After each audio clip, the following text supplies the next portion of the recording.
まあ、やっぱり心をオープンにしないと、心が閉じてるとやっぱり周りに伝わるんですよ。うん。こんにちはい、こは。んにちは。はい、じゃあ今日のテーマは何ですか？えっと、夫婦の会話を増やすには、これは、ひょっとしたら、ここに来る人、みんな知りたいことなんじゃないですか。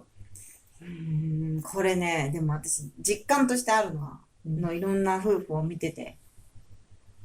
女性ってやっぱり、頭と心がつながってるんで、うん、なんかあると、イラッとしちゃったり、その内心は、本当は悲しいとか、寂しいとか、うん、そういう気持ちが入ってるんだけど、イライラしてしまう。うん、で、それをご主人とか子供とかにぶつける。うん、で、そうすると、ご主人とか子供は、あ、またママがイライラしてるなで終わっちゃうんだけど、うん、そうじゃなくて、パパとかに話すと、うん。ちゃんと話せば聞いてくれるから、これはもう女の人たちみんなに言いたいんだけど、ちょっとイラつきを収まった時でいいから、なんで悲しかったのか、なんで寂しかったのかっていうのを、パパとかに言ってほしい。そうしたらきっとパパはちゃんと聞いてくれるから、ただイラついてるだけだったら男の人には伝わらない。それでなんで私の気持ちわかんないの、なんで私がイラついてんのに。気づいてくれないのみそうたいな。そうそう。本当うちの旦那ダメだわ。うん、で、それイラついてたらさ、誰だってそうだけど、まあ、触らぬ神にたたりなしでね、触ろうともしないじゃない。それ伝わるわけがないんですけど、その、ちょっとしたことでいい、ことでも、話すチャンスというか努力というか、そういうタイミングをもう少し増やしていってほしいなと思う。うん、でもそれをするにはどうしたらいいんでしょうね。うん。逆に、なんだろう。これをやるから夫婦の会話がなくなるんだよ、みたいなのがひょっとしてあったりしますか？でもちょっとした本当にすれ違いなんだと思うのよ。もう何回か言おうとしたのかもしれないけど、うん、伝わらなかったとか、うん、聞こうと思ったんだけど聞けなかったとか、うん。なんかそういうちっちゃいすれ違いなのかなっていうのはわかるんだけどね。だから一長一短ででだから、きることではないとは思う。なんですれ違うの？例えば。だって、話聞いてもらいたいっていう時に言えばいいだけじゃない。でも多分それは、まあ、言うのは簡単だけど、できないとか、長い間の、なんかこの夫婦生活の中で、この人によっても無駄だし、みたいになっちゃってるんだと思うんですよ。そうだね。うん。で、なんでそうなっちゃうのか、みたいなところに行きうたいんですけど、ん。うん。自分は結構心当たりあるんですね。うん。まあ、例えばよくあるのは、その言い方が嫌だとか、この正論言わないでとかな、みたいな。だから男側からすると多分、そういうことの繰り返しで、あとなんかこの言っても、結局行動しない人とか、うん。なんかそういうので、まあこれ別に夫婦間だけじゃないけど、上司とかそういう人に対してもやっぱり言うのを諦める瞬間ってあるじゃないですか。例えば、意見は聞いてるんだけど、何一つで、最初は一生懸命伝えようとするんだけど、何一つ行動に反映されない上司とかってもうなんかだんだん勇気なくすじゃないでうん。すか。うん。だってこっちもエネルギー使ってそういうのうん。伝えてるんで、上司とかそういうところだけじゃなくて、夫婦間とかで思うと思って、でも女性側もそうよね。うん、妻側もうん、一生懸命パパに、ご主人に伝えてるのに伝わらないからうん、もう諦めちゃう。そういう、そういうことだと。だからその、結局こういうことをするから、そうやってお互いに諦めることを始めてくるっていうと、どういうことなんだろうっていうと、外側からパッと思いつくのね。その言ってるのに、毎回親身に立ってこう改善策を提案してるのに、行動を全然してくれないと、言いたいだけなのかな。特に男から見て女性は、なんか不満を吐き出すことで、ある程度なんかこのストレス発散になってるのかなみたいなイメージがあるから、あんまりこの解決策をこう提案してあげて、行動しろよあんたみたいなプレッシャーを与えるのも悪いのかなみうん、たいにそれも思ってあるよね。聞いててあげて、例えば要するにそれが続くと聞いててあげて、そうだね、大変だね、困ったね。で、終わるぐらいがちょうどいいのかなみたいな結論になっていくんですよ。で、ひょっとしたらそれを女性側から見て、この人は聞いてるふりで言っても響かないわとか、なんか聞いてるふりだけしてるみたいな方に取られるかもってして、逆に相手が今度諦め始めるみたいな、要するに負のスパイラルになったりするのかなとか思ったりするね。全部両方あると思うし、うちもそういうのきっとあると思うのよ。だからこそ、あれって思った時に軌道修正していくのが大事じゃないかなと思う。あれ、これ伝わってない。これ聞いてくれてない。っていうのを、もうこの人に言ったってもう終わりだって思ったらもうおしまいじゃない。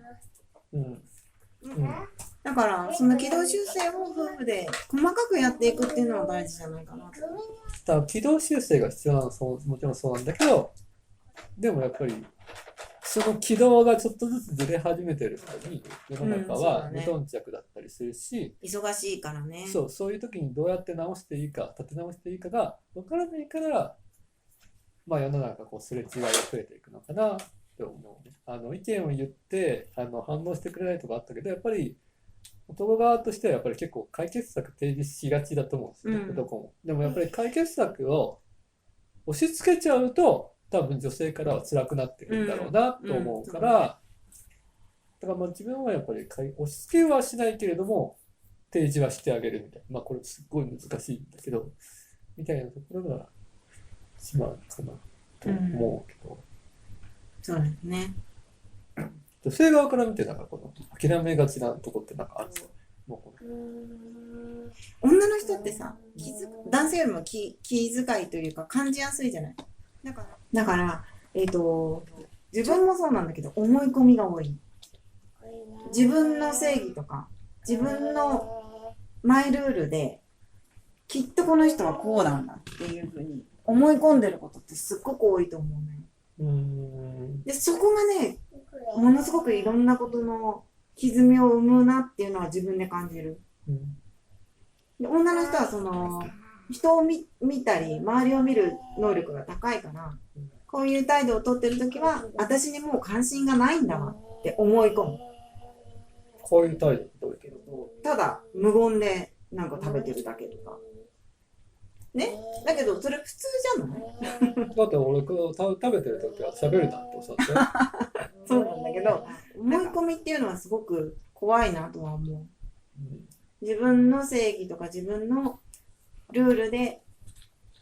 相手、まあご主人だけじゃなくて子供に対してもそうだし、思い込んでしまう。きっとそれをまず自分側からして直せるところはそこかな。かなと思うけど、だって相手のことはもうコントロールできないでしょ。自分のコントロールすることって言ったらそのぐらいしかできなくないですか。これは思い込みかなとか、これって本当に必要な価値観かなっていう。どうしたらすれ違いがなくなる？まああとはこれはなんかちょっと信じがたいのかもわからない。ちょっと伝わらないかもしれないですけど、やっぱり心をオープンにしないと、心が閉じてるとやっぱり周りに伝わるんですよ。すごいこういうことを考えたことない人にとっては理解が難しいのかもしれないですけど、やっぱり女の人の方がうまいよね。その心を開いてるという見せるの。まあ実際に何をやってるかっていうと、多分女の人とか人と目を合わせるのとかうまいと思うし、相手に間を与えるのとかうまいと思うんですね。だから女の人とかやりがちなのは、この文句とか言って、不満言って夫にぶつけてるけれども、夫が何か言おうと思ったらとか、なんか一言言った瞬間にまたこの猛烈に話し出すって言って、多分それ、相手の意見聞いてないですか？自分が喋りたいだけなんで。相手の意見聞きたいんだったら、ちゃんとそこで耐えて、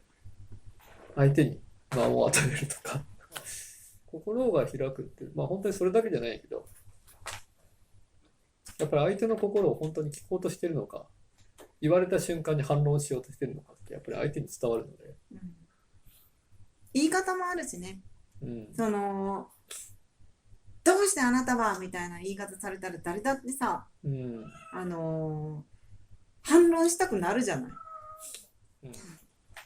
反論したところで自分に何の得もなんないんで、なんかすっきりするかもしれないけど、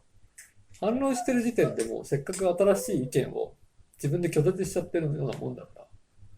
一旦時間を置いて言われたことを、そこになんというか、真実がないかとか、妥当性がないとか、もうちょっと言われた瞬間はちょっと、とか、ちょっとあまりにも新しい考えであって、そんなわけないよとか思うかもしれないけど、ちょっと一旦それを頭の中で保存して、夜寝る前にもう一回そこに真実がないか吟味するみたいなことが、まあ、これは別に夫婦問題だけじゃなくて、全てにおいて、そうだね。ものすごい成長する、成長の余地を、自分の可能性を広げると思う。結局まとめるとどういうことですか？夫婦の会話を増やすには、細かく話そまあ要するにちょっとその時に話すんじゃなくて、例えば毎日夜30分2人の時間を作るとかいいんじゃないかなと個人的には思うね。やっぱり男もバッと聞かれるとその時に短い回答しかできないけど、じっくり聞いてもらってじっくり時間があるって思えばちゃんと説明できるとしてくれると思う。どうですかね。そうですね。賛成で。はい。じゃあというところで、皆さんからの意見やコメントお待ちしております。チャンネル登録といいねお願いします。はい。ではまた。バイバイ。バイバイ。